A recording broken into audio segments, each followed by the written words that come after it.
Ahmedabad airport પર custom વિભાગે મોટી કાર્યવાહી કરી છે। મુસાફર પાસેથી 96 લાખ રૂપિયાનું સોનું જપ્ત કર્યું છે।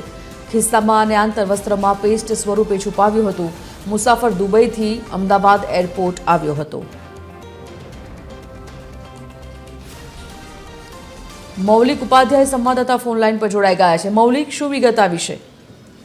બિલકુલ, જે રીતે અમદાવાદ એરપોર્ટ પર કસ્ટમ વિભાગ છે તે નજર રાખી રહ્યું હોય છે, ત્યારે કસ્ટમ વિભાગને એક બાતમી મળી હતી અને તેના આધારે દુબઈથી અમદાવાદ આવતા એક મુસાફર છે તેને અટકાવ્યો હતો।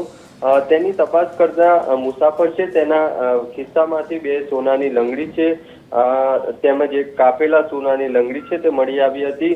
સાથે સાથે આ મુસાફરે જે આંતરવસ્ત્રો છે તેમાં પણ પેસ્ટ સ્વરૂપે સોનું છે તે છુપાવેલું હતું। આમ ટોટલ જે કસ્ટમ વિભાગ છે તેના દ્વારા 601.940 ગ્રામ જેટલું સોનું છે, જેની બજાર કિંમત લગભગ 96 લાખથી પણ વધારે થવા જાય છે, તે જપ્ત છે તે કર્યું છે। કસ્ટમ એક્ટ હેઠળ આ સમગ્ર સોનું છે તે જપ્ત કરવામાં આવ્યું છે। સોનુનો શું ઉપયોગ કરવામાં આવનાર હતો અને કોને મંગાવ્યું હતું અને શાના માટે આ સોનું છે તે લાવવામાં આવ્યા હતા, આ તમામ બાબતની તપાસ છે તે કસ્ટમ વિભાગ દ્વારા કરવામાં આવી રહી છે। જી, ધન્યવાદ જાણકારી માટે મૌલિક।